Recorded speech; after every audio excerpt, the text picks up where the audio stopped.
c'est la révision des comptes. Hey, Benny Mimosa.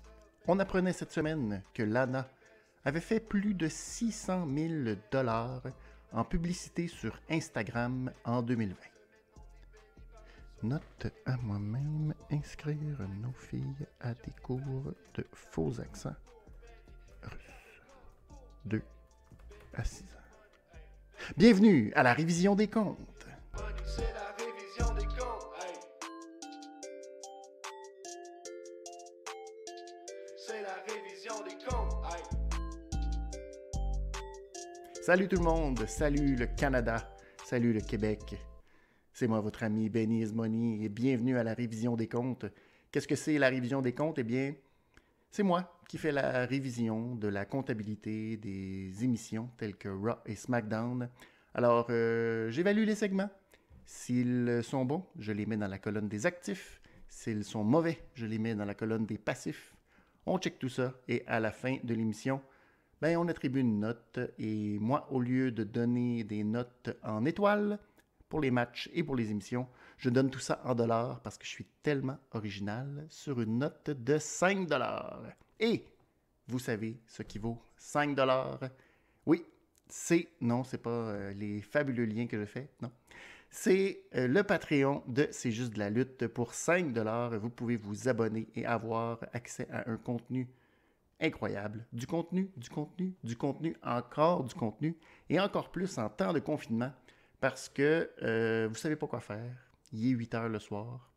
Et vous vous demandez comment vous allez passer votre week-end. Eh bien, Gab, la promesse, le King Prom, c'est chargé d'occuper vos dimanches soirs avec un autre Watch-Along Elite. Cette semaine, c'est un spécial Royal Rumble à partir de 19h sur le Discord de C'est juste de la lutte. Si vous faites partie de l'élite, vous avez accès à ce Watch-Along. Gab vous propose 3 matchs. D'abord, Triple H versus Cactus Jack, Royal Rumble 2000. Ensuite, un match mystère. Et pour terminer, le Royal Rumble de 2007. Alors, voilà. Que demander de plus? Et ça, ce n'est qu'un exemple parmi tant d'autres contenus auxquels vous avez accès sur le Patreon de C'est juste de la lutte. Mais aujourd'hui, nous allons parler de l'édition de SmackDown du 15 janvier 2021. Une édition qui nous a vendu beaucoup d'espoir. Beaucoup d'espoir. Est-ce que ça a livré? Pas sûr. Alors, nous allons enchaîner immédiatement avec le début de SmackDown. Et non, ça ne commence pas avec Roman Reigns dans le ring, mais plutôt dans son vestiaire à lui, sa section à Roman Reigns. Alors, nous allons le retrouver sur son canapé, en train de regarder le contrat de son affrontement au Royal Rumble avec Adam Pearce. Il y a Paul Heyman sur son épaule, ou en fait par-dessus son épaule, qui lui dit « Ah, j'en reviens pas, les maudits contrats de la WWE, qui sont tous pareils, ils font juste changer le nom, puis là, c'est ça. Ça manque de respect. » Roman dit rien, mais il a l'air bête. Fait que Paul comprend que c'est pas tout à fait le contrat qu'il veut. Alors, il dit « Ouais, je pense que un bon match, là, no DQ, contre Adam Pearce, là, ça serait mieux pour lui faire comprendre le message que, tu sais, c'est toi le chef, puis c'est toi qui décide, puis fait que je vais prendre le contrat, puis je vais aller m'occuper de tout ça. » Et voilà. Alors, c'est comme ça que SmackDown a commencé sur une note, ma foi, correcte. Alors, voici l'arc de ce SmackDown. Tout ça nous mène au premier match de la soirée. Jey Uso face à Shinsuke Nakamura. Un match vengeance suite à l'attaque brutale de Roman Reigns et Jey Uso face à Nakamura à la fin du Gauntlet match de la semaine dernière. Jey rentre dans le ring et prend le micro pour nous expliquer que le Tribal Chief ne fait pas que régner sur SmackDown, il veut régner sur toute la WWE. Et pour ce faire, c'est Jey Uso qui va entrer dans le Royal Rumble. Il va gagner le Royal Rumble Et ensuite, il va aller à Raw, affronter soit Drew McIntyre ou Goldberg. Et de cette manière, il va prendre contrôle de Raw. Et tout ça va mener à ce que tous les lutteurs de la WWE puissent remercier Roman Reigns, la famille de Roman Reigns, le Bloodline, pour tout ce qu'ils font, pour tout le beau travail qu'ils font, pour toute la visibilité qu'ils apportent à la WWE. C'est un peu le message de Jay. D'ailleurs, il va dire à Shinsuke Nakamura que lui aussi devrait remercier le Bloodline, surtout pour ne pas l'avoir tué, littéralement. La semaine dernière, on a permis à Shinsuke de survivre. On l'a juste un petit peu massacré pour permettre à Adam Pearce de gagner le Gauntlet match. Alors, c'est très gentil de la part du Bloodline. Mais Shinsuke va faire son entrée dans le ring et dire plutôt si Roman Reigns est le Big Dog, ça veut dire que toi, t'es un puppy. Et là, ça choque Jay qui veut attaquer Shinsuke, mais Shinsuke le ramasse avec un bon coup de pied et envoie Jay en bas du ring. Ça va nous mener au premier match après la pause. Donc, Shinsuke Nakamura face à Jey Uso. Un match qui a commencé d'abord avec des coups de pied, des coups de pied, des coups de poing, des coups de poing, des coups de pied, des coups de pied. C'est un gros match de striker et rien de majeur à signaler avant la pause, sauf que, comme ça, Cesaro fait son entrée dans le match. La musique joue et tout, et il décide d'aller s'installer à la table des commentateurs. Plus d'action au retour de la pause alors que c'est Jay qui a le contrôle, mais Nakamura revient avec une sliding German suplex. Ensuite, c'est Jay qui revient avec une Samoan drop. Nakamura va monter sur la deuxième corde pour une descente du genou. Ensuite, il s'installe pour son Kinshasa, mais il est malheureusement contré par un super kick de Jay. Jay va monter dans le coin pour son splash. Il s'élance, mais Nakamura met ses genoux. Moment qui a peut-être pas été super bien réussi, mais bon. Finalement, Jay va faire un roll-up et mettre ses pieds dans les cordes pour le compte de 3. Mais Charles Robinson décide de renverser sa décision. Ne donne pas donc le tombé à Jay. Jay est fâché et dans la confusion, ça permet à Nakamura d'y aller d'un Kinshasa pour la victoire. Après le match, Cesaro est monté dans le ring pour célébrer la victoire de Nakamura. Bon match, très bon match pour commencer Raw. C'est sûr que c'était plus des strikers, donc il n'y a pas eu beaucoup de grosses manœuvres, mais surtout peut-être en deuxième portion de combat où le niveau s'est relevé un petit peu plus. C'est l'élément peut-être de Cesaro qui est venu un petit peu brouiller les pistes où je me suis demandé c'était quoi l'intérêt. D'abord de le voir là en premier, en raison de la nouvelle dynamique de Shinsuke Nakamura. Je trouve ça un petit peu bizarre parce que Cesaro est encore très heel, alors que Nakamura maintenant était présenté comme un babyface. Tout portait à croire que Cesaro allait attaquer Nakamura après le match, mais il ne l'a pas fait. C'était un peu particulier, mais bon.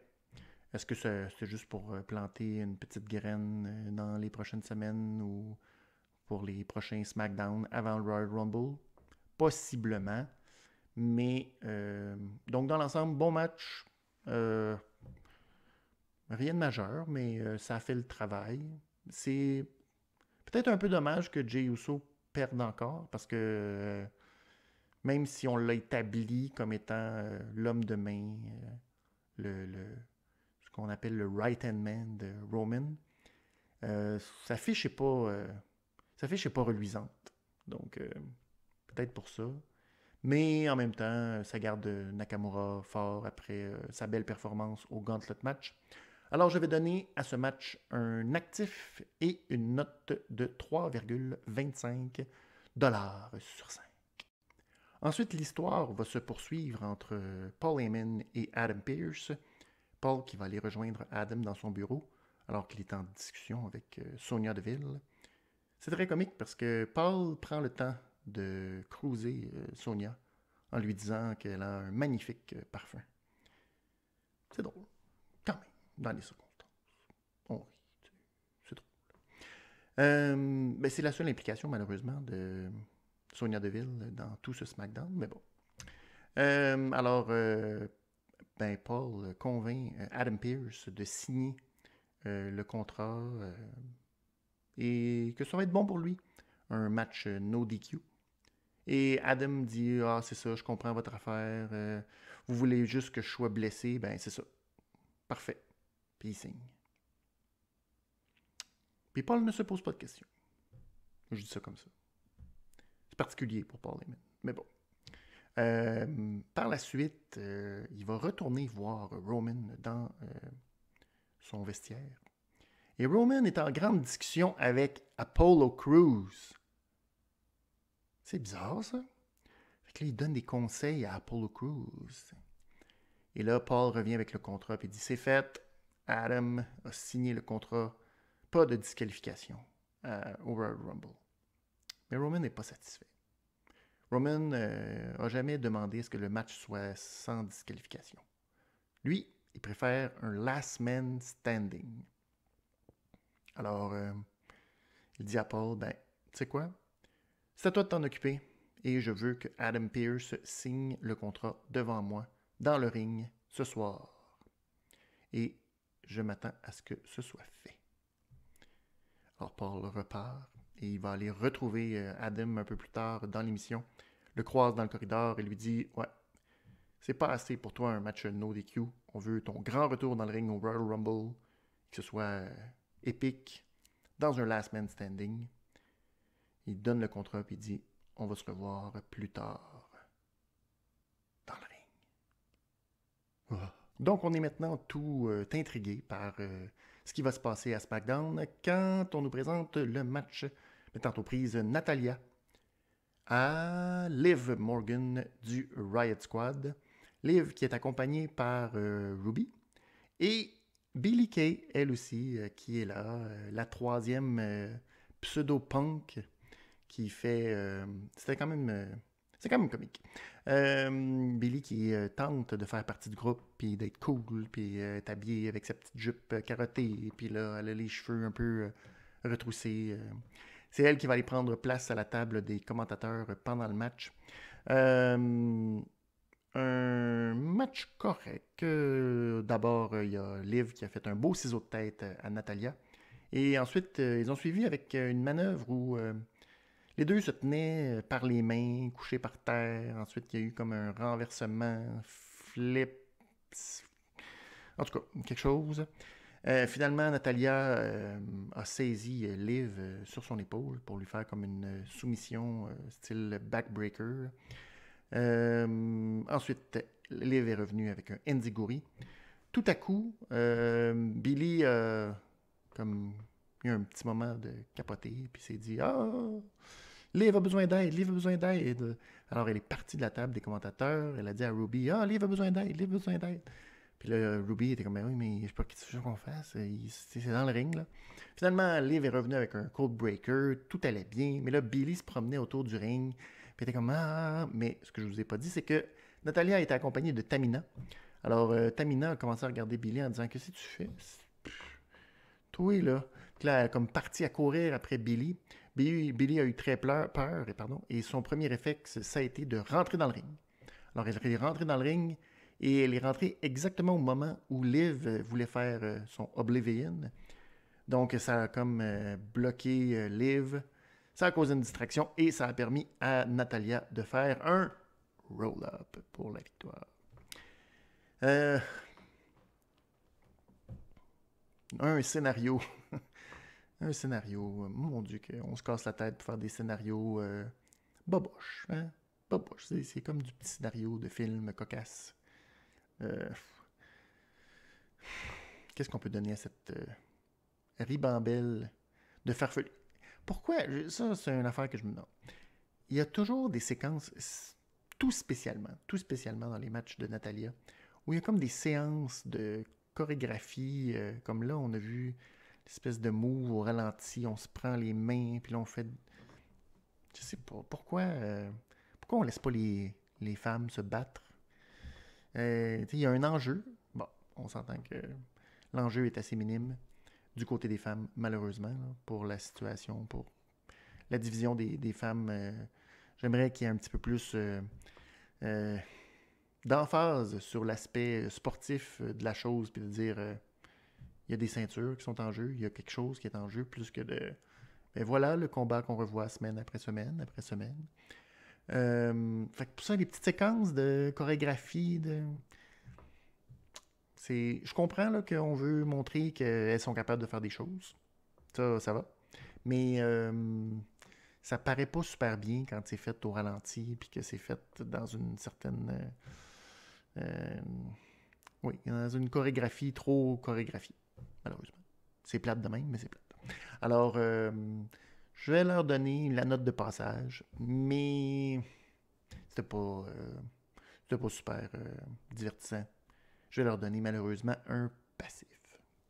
C'est ensuite le moment du telenovela ou de la telenovela que vous adorez ou qu'il y a juste moi qui adore. Enfin. Les Mysterios, le presque grand retour des Mysterios, eux qu'on n'avait pas vus depuis longtemps, mis à part la semaine dernière dans le Gauntlet Match. Alors, c'est Rey Mysterio qui affronte King Corbin. Oui, pour se venger lui aussi de l'attaque survenue durant le Gauntlet Match. Et le malaise dès le départ, dès l'entrée de Rey et de Dominic. Rey... Bon, on commence par Rey. Rey qui porte... oh boy. Un habit vert, mais vert. Tu sais, le vert que tu fais... mais sans oublier une grosse culotte bobette blanche par-dessus. C'était... Oh là là! Allez voir ça. Allez voir à quel point c'était... Yark! C'était pourri. Tout à côté du look de Dominic, son gros manteau brun bizarre, trop grand pour lui. Dominic qui est allé à la table des commentateurs. Michael Cole était tout content d'avoir Dominic à la table. Lui a dit « Ah, oh, c'est incroyable de te voir ici, là. Je me souviens quand t'étais tout petit, puis là, ton père, il luttait, puis tout. » Michael était un peu lourd dans ce segment. Mais on traitait vraiment Dominic comme un jeune garçon qui regarde papa dans le ring. Comme c'était beau. C'était beau de voir que Dominic, même dans la tête de Michael Cole, il avait encore 10 ans. C'était beau. C'est très beau de voir ça. Alors King Corbin a sacré une bonne volée à Rey Mysterio. Mais surtout narguait beaucoup Dominic en bas du ring. Il est même allé à un moment donné le pousser parce qu'il savait très bien que Dominic ne pouvait pas réagir. De retour dans le ring, cependant, Rey a repris le dessus. S'est sorti d'un... Ben, il s'est fait attraper en fait en crossbody, mais il s'en est sorti. A réussi un Hurricane Rana, a placé Corbin en position de 619, mais Corbin est revenu avec un Deep Six pour un compte de 2. Corbin a tenté en son fameux Quick Out, Quick In. Ça n'a pas fonctionné. Rey a réussi un Dropkick. Mais Corbin s'est retrouvé devant la table des commentateurs et là, il a sacré un coup de poing à Dominic. Par la suite, ils sont remontés dans le ring. Rey a réussi à... je pense donner un dropkick à King Corbin. Mais là, Dominic voulait rentrer dans le ring pour venger le coup de poing. Mais là, Rey il a dit non, bouge pas, là, rentre pas, fais pas. Puis là, boum! Malheureusement, King Corbin est revenu avec le End of Days pour la victoire. Match correct avec scénario de cégep, disons-le comme ça. C'est la telenovela. C'est des intrigues toujours de haut niveau. De haut niveau. C'est... Qu'est-ce que vous voulez? C'est sûr. Des belles petites intrigues. Dominic, le jeune gamin, qui ne comprend pas tout encore du monde de la lutte, même s'il a vu son père souffrir le martyre, même si après toute cette année 2020, où il s'en est passé des affaires. Dominique a encore des choses à apprendre, telles que ne pas monter dans le ring à n'importe quel moment. Hein? Et là, un peu plus tard, en coulisses, Ray va tenter d'expliquer à Dominique que c'est pas comme ça. On peut pas juste, s'en prendre à King Corbin. Là. C'est un géant, King Corbin. Puis, malgré tous les accomplissements qu'il a dans la WWE, c'est aussi un Golden Glove à la boxe amateur ou quelque chose comme ça. Alors, là, Dominique, il dit non, je veux, papa, je veux. Fait que là, Ray dit si tu veux te venger de King Corbin, je connais la personne qu'il faut aller voir. Et ça nous laisse sur ce mystère de qui est la personne que Ray va aller conseiller à son fils d'aller voir. Probablement une vedette de la boxe professionnelle. C'est mon petit guess. Alors, match correct. Rien d'exceptionnel. Un booking, c'est ça, des intrigues pour ceux qui adorent les intrigues faciles. Puis les petits moments comme entre papa et fiston. Je vais leur donner 3 sur 5. Je pourrais, ça pourrait aller d'un bord comme de l'autre, dépendamment de comment vous vous sentez. Mais je vais mettre ça dans les passifs pour une raison très philosophique. C'est qu'on oublie que King Corbin a tenté de tuer Rey Mysterio en le lançant en bas d'un building au dernier Money in the Bank. Et ça, Rey, non, ne l'a jamais vraiment vengé. Alors, pour cette raison, et pour cette raison unique, je vais le mettre dans les passifs. Et c'est maintenant l'heure de votre talk show favori. Là, il n'y a plus de Miz TV à SmackDown parce que Miz TV est à Raw. Puis là, le KO Show dans le contexte de KO qui est blessé. Eh bien non! C'est le tout nouveau talk show de Bayley qui s'appelle Ding Dong Hello! Et oui, alors elle a un magnifique set avec un petit pouf. Un pouf. C'est pas vraiment un pouf, c'est un fauteuil. Oui. Alors elle a un fauteuil, elle a une petite table sur laquelle elle a une plaque inscrite 380 jours. Et il y a une porte, parce que naturellement, ses invités doivent passer par la porte. Et son invité aujourd'hui, c'est la EST de la WWE, Bianca Belair. Alors, Bianca fait son entrée. Et puis, Bayley lui dit non, excuse, si tu veux rentrer au talk show, tu dois passer par la petite porte. Alors, voilà, ça permet donc à Bianca là, de lui dire, viens donc m'ouvrir la porte. Et là, Bayley va lui ouvrir la porte. Et là, Bianca, au lieu de s'asseoir sur le petit tabouret d'invité, elle va s'asseoir dans le gros fauteuil de Bayley. Tu sais, question de la narguer puis tout. Puis là, les deux vont se changer les mêmes pseudo-insultes, disant comment ça fait que tu te penses que tu es la EST, pour qu'est-ce que tu as fait avant de rentrer dans la WWE, c'est quoi cette histoire-là? Et Bianca de dire, voyons, le fait que je sois une femme confiante en moi-même, puis que j'écœure pas personne avec ça, toi, ça t'affecte, ça t'empêche là, de... Puis là, Bayley dit, non, tu sais, t'as pas besoin, je suis meilleur que toi parce que je t'ai battu, puis non. Et là, le clou de tout ce segment, c'est que Bayley va défier Bianca Belair dans une course à obstacles la semaine prochaine à SmackDown. Bon, là vous faites le lien, hein? Bianca Belair, Montez Ford, le succès de ces fameux segments où on prend des lutteurs et on les amène dans des environnements externes pour s'affronter. Ça a été un succès là, tellement retentissant l'année dernière. Tout le monde s'en souvient avec tellement d'éloges qu'on décide de faire ça avec madame. Honnêtement, le segment était... Tu sais, tu fais un nouveau segment, tu te dis, on va avoir un gros punch. Je me demande où ils ont eu l'idée d'avoir une top heel qui a son talk show. C'est un peu... Hein, non, l'inspiration assez lazy. Le résultat aussi. Les textes. Il n'y a pas de texte. C'était... ouais, grosse job paresseuse. Très, très paresseuse, malheureusement.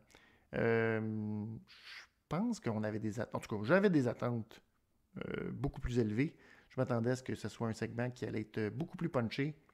New. Alors, le Ding Dong Hello Show mérite un premier passif. Mais si vous trouviez que l'action manquait un petit peu depuis le début de SmackDown, eh bien maintenant, vous êtes servi. Daniel Bryan face à Cesaro.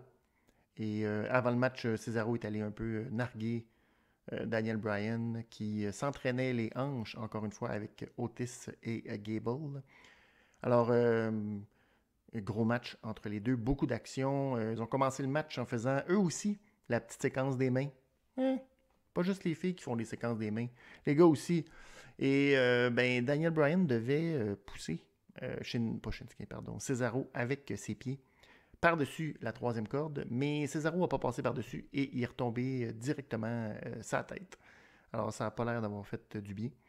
Mais Cesaro a quand même roulé en bas du ring et là il s'est accoté contre le poteau. Il a reçu un premier coup de pied, mais le deuxième coup de pied, il s'est tassé. Alors Daniel a kické le poteau. Ça nous a amené à la pause. Au retour, il y a eu un échange. On essayait chacun de faire la soumission. Il y a eu le sharpshooter, les yes lock. Cesaro a même tenté de renverser en yes lock lui aussi. Finalement, Daniel a placé Cesaro dans le yes lock. Puis là, il se mettait la main. Alors, le caméraman a comme porté une grosse attention à sa main, mais il a manqué le fait que Cesaro a mis son pied dans la corde.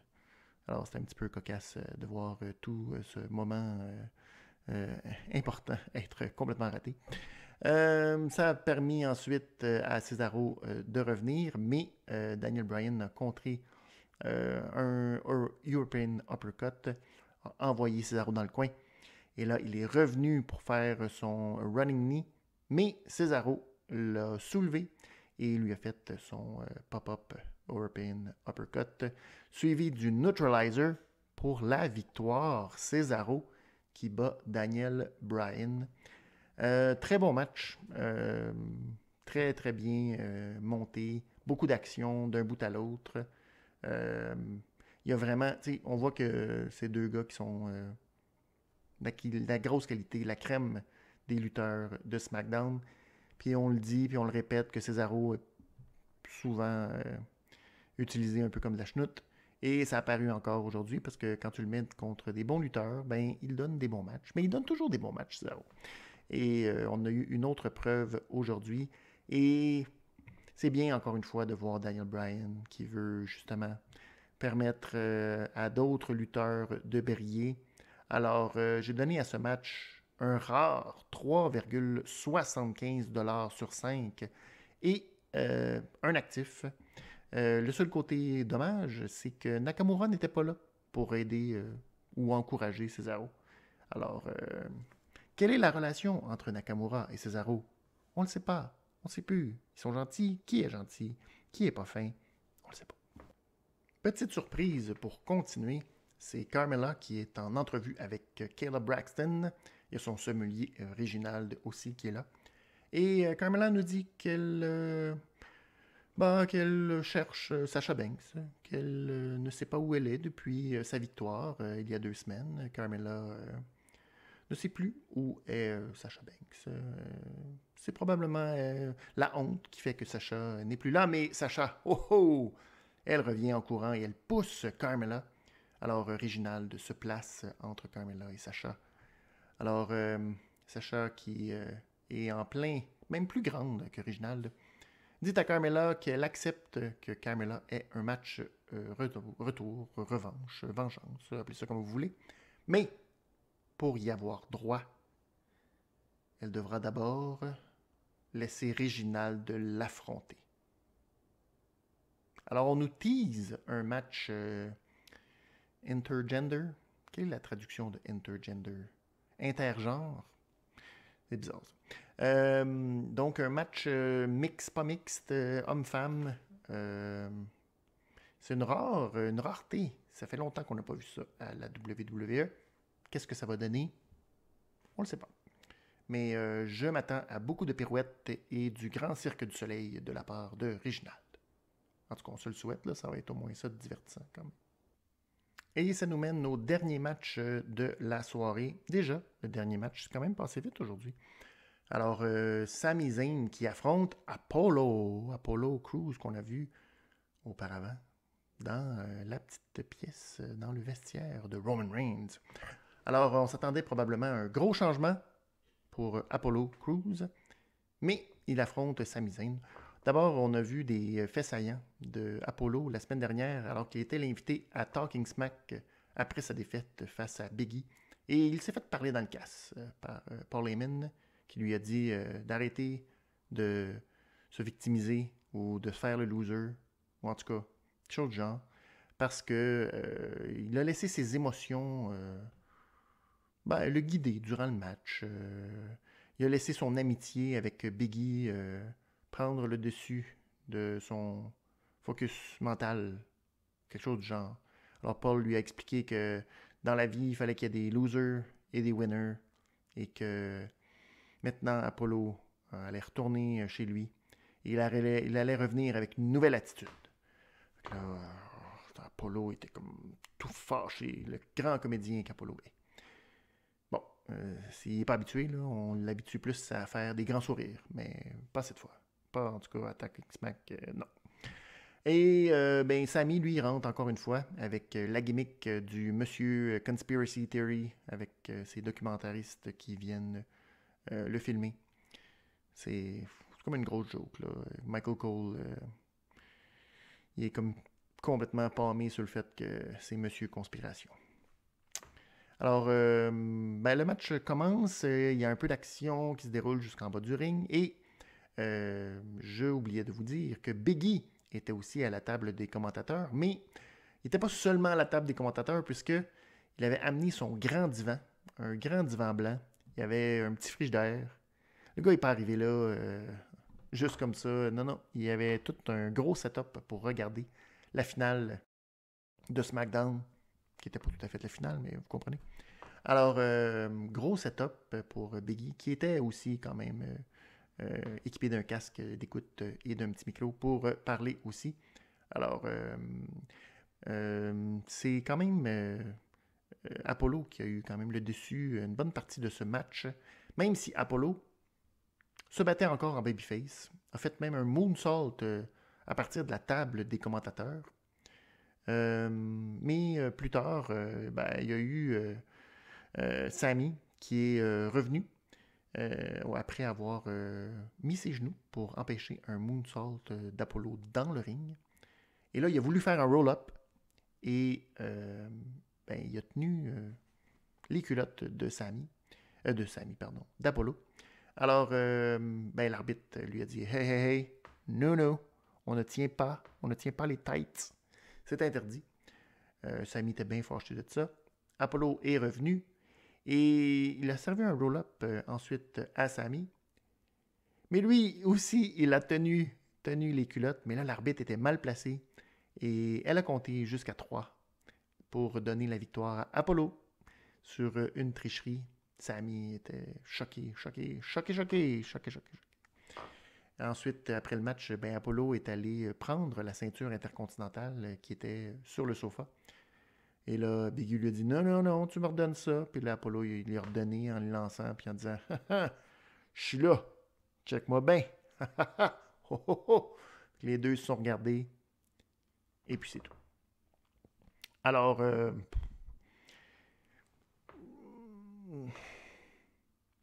pacing de ce match-là versus le match entre Daniel Bryan et Cesaro, c'était un peu décevant.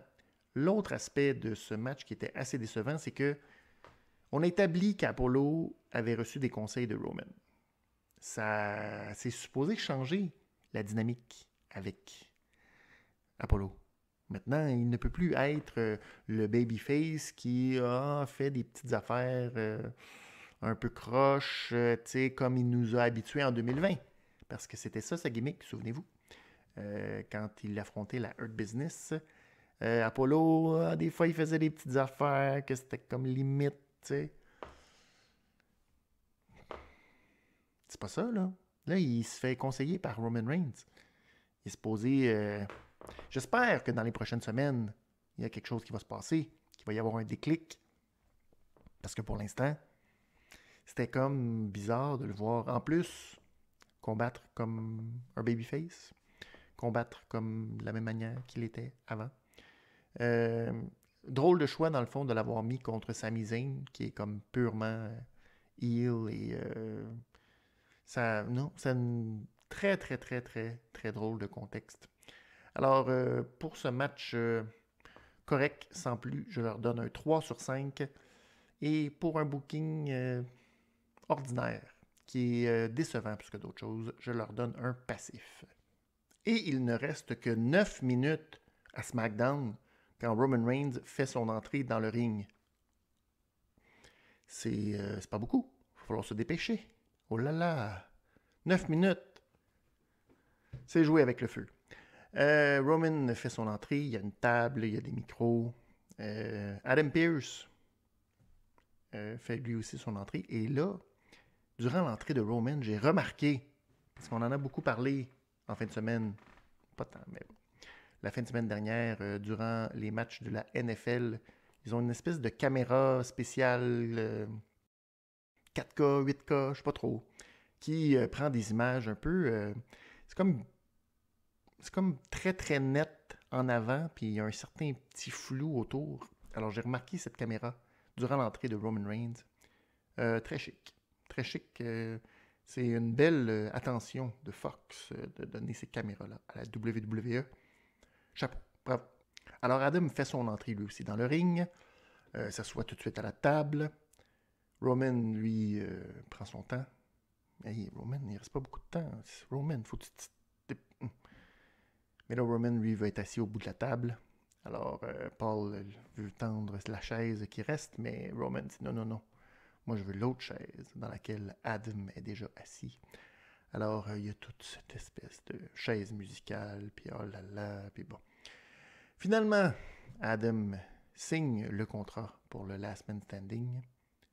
Et Roman prend la feuille. Et lui aussi signe le contrat. Alors, Adam reprend le document. Et il dit « Ah, j'ai attendu toute la soirée que tu fasses ça. » Et il se dépêche à sortir du ring. Alors Roman trouve ça un petit peu particulier. Alors Adam remonte la rampe. Et là, commence à sentir une petite douleur dans son genou. Ah, son genou. Ah, il est très très bon. Je vous ai parlé la semaine passée ou cette semaine. Enfin, dans un des derniers épisodes, je vous ai dit que j'avais une facilité à feindre la blessure. Mais Adam, lui aussi, je te dis que c'est tout un comédien. Alors, il nous feint sa blessure. Alors, il se retourne et il nous dit, vous savez, j'ai un petit mal au... Et, vous savez, à cause de ça, ça me... Et... Fait que là, il y a quelqu'un qui allume et qui dit « Ouais, il faudrait peut-être qu'on mette le son dans tout l'environnement parce que là, le micro d'Adam... Alors, bref, il nous dit que en tant qu'officiel de la WWE, il a préparé le contrat pour le match. Et dans tous les contrats, il y a une petite clause qui dit que c'est sujet à changement s'il y a une blessure. Alors, pour ce faire, Adam avait préparé un remplaçant si jamais il était blessé. Alors, il sent que sa petite blessure va l'empêcher d'être au Royal Rumble et il assigne immédiatement son remplaçant. Et oui, c'est Kevin Owens qui fait son entrée sur la rampe et qui signe le contrat comme remplaçant d'Adam Pearce au Royal Rumble dans le Last Man Standing face à Roman Reigns.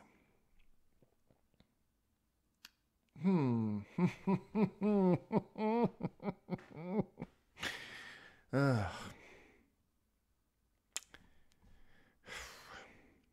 je pourrais soupirer encore. Parce que c'est. Ouais, ouais. Ah, youpi, c'est Kevin qui est là. Adam Pearce n'est pas. C'est pas lui qui va affronter. Ah. J'ai trouvé.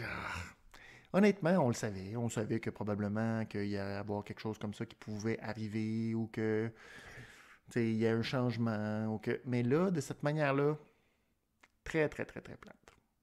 Très, très plate. Euh, je pense que c'est venu un petit peu gâcher le moment. Tant qu'à faire que Roman affronte Adam Pearce, pourquoi pas faire durer ça jusqu'au Royal Rumble? Pourquoi pas trouver quelque chose, une autre manière, quelque chose de plus punché? Ça, ça a fini l'arc de SmackDown très poète-poète. Poète-poète. Alors pour ce poète-poète, je donne un passif. Alors, ben c'est ça qui est ça. C'est ça qui est ça pour SmackDown. Hein? J'aurais aimé ça avoir plus. Je me serais attendu à plus. J'avais des espoirs. Je me disais, ça va être une. Il y a quelque chose là. Mais pas encore. On n'est pas encore rendu à plus. Suis-je naïf de penser qu'il va se passer plus? Je ne sais pas. On verra bien. Mais pour ce soir, je vais donner un 3$ sur 5 à SmackDown. Et ben, c'est le temps de passer aux Awards. Alors, passons au superbe. Le superbe que j'ai donné à Cesaro et Daniel Bryan pour un match très, très, très, très bon match de télé. La clap de golf, c'est justement dans ce match un vertical suplex. Les deux étaient juchés sur la troisième corde. Très, très bien effectué de la part de Cesaro sur Daniel Bryan. Un gros vertical suplex. Le niaise-moi, je l'ai donné à Apollo pour ne pas avoir changé de gimmick durant son match. Tu viens d'avoir des super conseils de Roman Reigns. Et il y a quelque chose qu'il faut qu'il change, là. Ta gimmick ne peut pas être la même. Il faut qu'il y ait un petit changement, une petite étincelle, quelque chose. J'aurais aimé qu'Apollo pète une coche et décide de varger Biggie à coups de chaise. Tu sais, quelque chose, là. Rien de trop gros. Non, mais quelque chose au moins pour qu'on sente que là, il y a un changement dans Apollo Crews. Là, en tout cas, on verra bien. Le Jean Héroldi, bon, le rocker de Saint-Damas, aurait bien aimé le donner à Cesaro. Mais moi, je vais plutôt opter pour Biggie, qui portait le chandail Ghostbuster de Noël. C'est assez audacieux. J'ai bien aimé ce chandail Ghostbuster de Noël. Le look de Cesaro, moi, personnellement, je suis pas trop sûr encore. Il y avait une grosse cravate verte aujourd'hui. Puis c'est comme un look semi-sport, avec des genres de jeans. Non, moi, je sais que Guillaume aime beaucoup ce genre de look mi-figue, mi-raisin. Mais non, moi, j'ai pas encore acheté le look de Cesaro, malheureusement. La contravention de style, ce serait les Mysterio, la famille au complet, mais particulièrement Ray et son look vert et sa culotte blanche. Ouf, ouf, ouf, ouf. Ensuite, allons avec le beaucoup bien que j'ai encore une fois donné à Cesaro. Grosse performance de Cesaro aujourd'hui à SmackDown. Et la grosse nouille, je vais le donner à Sami Zayn juste parce que le monsieur conspiration, dans tout le contexte, même à un moment donné, Michael Cole a voulu parler de conspiration avec Biggie. Et Biggie lui a dit, ouais, tu sais quoi, avec tout ce qui se passe là, pas sûr j'ai le goût de parler de ça, puis passons à autre chose. Tu sais, c'est-tu vraiment le moment de faire. Pas sûr que c'est une super idée, point de vue timing, avec ce qui se passe aux États-Unis. Fait que Sami, c'est un peu dommage qu'il se soit retrouvé dans cette gimmick-là, dans le contexte actuel des choses.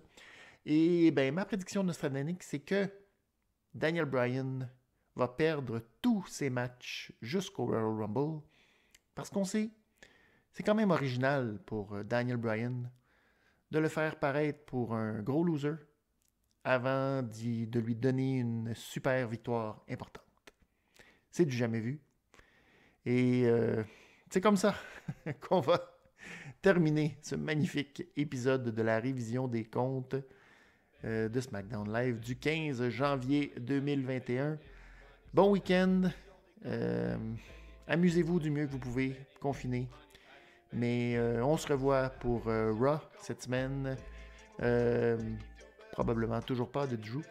Mais plein de choses. Peut-être. Probablement pas. Mais c'est comme ça. Alors, bon week-end tout le monde. Amusez-vous. Et soyez sur Discord, l'élite, 5$ Patreon. Il y a beau watch along dimanche soir, 19h. Ne l'oubliez pas. Bon week-end. Soyez prudents. Prenez bien soin de vous. Au revoir. C'est la révision des comptes. Aïe.